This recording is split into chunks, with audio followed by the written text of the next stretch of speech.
स्वागत है आपका चार्ट मास्टर बीएन पर, जहां हर रोज मिलता है मार्केट का सबसे तेज विश्लेषण और बेस्ट ट्रेडिंग सेटअप। नमस्ते दोस्तों, चार्ट मास्टर बीएन में आपका स्वागत है। आज 11 सितंबर 2025 और आज का दिन भारतीय बाजार के लिए एक डोमिनो इफेक्ट जैसा होने वाला है।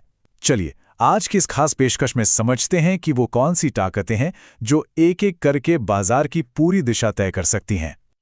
सोचिए, आज एक ऐसा नंबर जारी होने वाला है, सिर्फ एक नंबर जिसमें दुनिया भर के बाजारों में तूफान लाने की ताकत है। सवाल ये है कि आखिर वो नंबर है कौन सा? चलिए पता लगाते हैं। तो चलिए देखते हैं कि आज हम इस पूरे मामले को कैसे समझेंगे। सबसे पहले हम बात करेंगे इन्फ्लेशन इक्वेशन की, फिर देखेंगे द फेड्स नेक्स्ट मूव क्या हो सकता है, उसके बाद ग्लोबल ट्रेड एंड टेंशन्स पर नजर डालेंगे, फिर अपने इंडियन इंडिसेस को डीकोड करेंगे और आखिर में इन सबको मिलाकर बनाएंगे अपना द डेज ट्रेडिंग प्लान। चलिए शुरू करते हैं। सबसे पहला डोमिनो, दी इन्फ्लेशन इक्वेशन। भाई आज सबकी आंखें एक ही चीज पर टिकी हुई हैं और वो है अमेरिका से आने वाला सीपीआई यानी कंज्यूमर प्राइस इंडेक्स का रिपोर्ट। तो मार्केट उम्मीद क्या कर रहा है? देखिए, बाजार को लग रहा है कि महंगाई में थोड़ी सी बढ़ोतरी होगी। जो हेडलाइन सीपीआई है वो 2.7% से बढ़कर 2.9% हो सकती है, लेकिन जो ज्यादा जरूरी है, कोर सीपीआई उसके 3.1% पर ही बने रहने की उम्मीद है। और गोल्डमैन सैक्स का अनुमान भी, जैसा कि आप देख सकते हैं, लगभग उतना ही है। लेकिन असली सवाल तो ये है कि क्या होगा अगर ये नंबर उम्मीद से कहीं ज्यादा आ गया? सोचा है?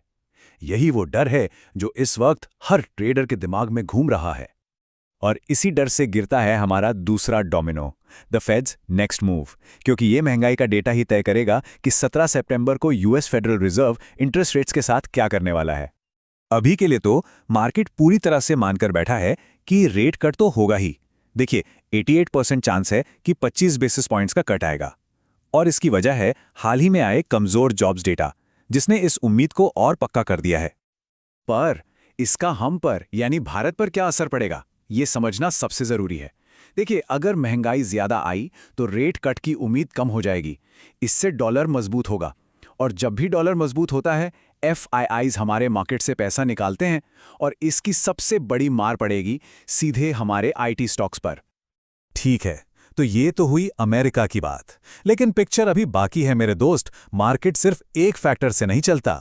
अब देखते हैं तीसरा domino, global trade and tensions. दुनिया भर में और क्या क्या चल रहा है जो हमारे सेंटीमेंट पर असर डाल रहा है? तो इस वक्त मार्केट में एक खींचातानी चल रही है।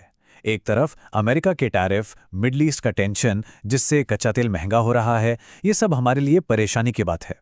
लेकिन दूसरी तरफ एक बहुत बड़ी पॉजिटिव खबर भी है, और वो है भारत और चीन के बीच सुधरते रिश्ते। प्रधानमंत्री मोदी का 7 साल बाद चीन जाना, ये एक बहुत बड़ा डेवलपमेंट है। और दोनों देशों के लीडर्स का सेंटीमेंट भी एकदम साफ है, प्रतिद्वंदी नहीं बल्कि विकास में भागीदार। ये सिर्फ कहने की बात नहीं है, इसका असर भी दिख रहा है। चीन ने यूरिया और रेयर अर्थ्स जैसे जरूरी सामान का एक्सपोर्ट फिर से शुरू कर दिया है। ये एक सॉलिड साइन है। चलिए, ग्लोबल पिक्चर देखने के बाद अब वापस अपने घर आते हैं, अपने भारतीय बाजारों पर। हमारा अगला सेक्शन, डिकोडिंग इंडियाज इंडिसेस। जरा टेक्निकल्स पर नजर डालते हैं कि निफ्टी और बैंक निफ्टी के जरूरी लेवल्स क्या कह रहे हैं। सबसे पहले the one and only Nifty 50, और फिलहाल ये एक ऐसे मोड़ पर खड़ा है जहां से ये कहीं भी जा सकता है। निफ्टी की पिछली क्लोजिंग थी 24,973, यानी बिल्कुल 25,000 के साइकोलॉजिकल लेवल के नीचे। पूरे मार्केट की सांस इसी लेवल पर अटकी हुई है। अगर इसको पार किया तो ही अगली रैली की उम्मीद है, वरना नीचे की तरफ 24,900 एक सॉलिड सपोर्ट का काम करेगा। ये लेवल्स नोट कर लीजिए। टेक्निकली देखें तो निफ्टी ने एक डोजी कैंडल बनाई है।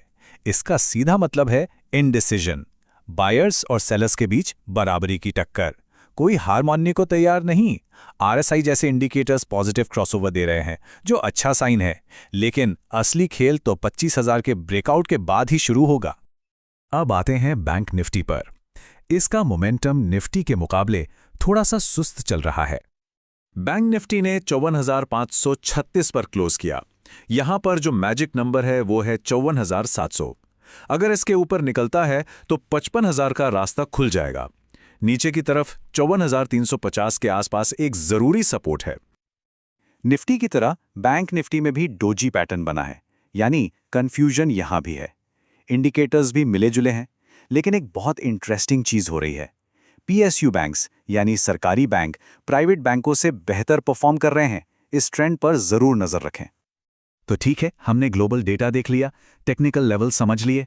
अब इन सब टुकड़ों को जोड़कर बनाते हैं आज का ट्रेडिंग प्लान, हमारा आखिरी और सबसे जरूरी section, the days trading plan. तो आज बाजार को ऊपर कौन खींचेगा और नीचे कौन धकेलेगा, चलिए देखते हैं। पॉजिटिव्स में एफआईआईज ने कल 2050 करोड़ की नेट बाइंग की है। चीन भारत के रिश्ते सुधर रहे हैं और ग्लोबल टेक सेंटिमेंट भी मजबूत है। लेकिन रिस्क क्या है? सबसे बड़ा रिस्क है अमेरिका का सीपीआई डेटा, फिर निफ्टी के लिए 25,000 का बड़ा रेजिस्टेंस और बैंक निफ्टी का अंडर परफॉर्मेंस। तो इन सबको देखते हुए आज किन सेक्टर्स पर हमें फोकस करना चाहिए? सबसे पहले आईटी। जैसा हमने डिस्कस किया, ये फेड की पॉलिसी से सीधा जुड़ा हुआ है। दूसरा, स्टील और मेटल्स। इन्हें चीन की वजह से फायदा मिल रहा है। ऑटो सेक्टर में जीएसटी सुधारों का जोश बरकरार है। और हाँ, ऑयल एंड गैस पर भी नजर बनाए रखें, क्योंकि कच्चे तेल के दाम में उतार चढ़ाव आ सकता है। तो दोस्तों, आखिर में हम आ जाते हैं दिन के सबसे बड़े सवाल पर। निफ्टी 25,000 के दरवाजे पर दस्तक दे रहा है। अब देखना यह है कि आज का महंगाई का डेटा इसके लिए एक लॉन्च पैड बनता है या फिर एक रोड ब्लॉक। जवाब कुछ ही घंटों में मिल जाएगा। आज के इस विश्लेषण में इतना ही। जुड़े रहिए चार्ट मास्टर बीएन के साथ। अगर वीडियो उपयोगी लगा हो तो लाइक और शेयर जरूर करें। ऐसी ही रोजाना मार्केट एनालिसिस और ट्रेडिंग सेटअप्स के लिए चैनल को सब्सक्राइब करें और बेल आइकन दबाएं। मिलते हैं अगली ट्रेडिंग सेशन में।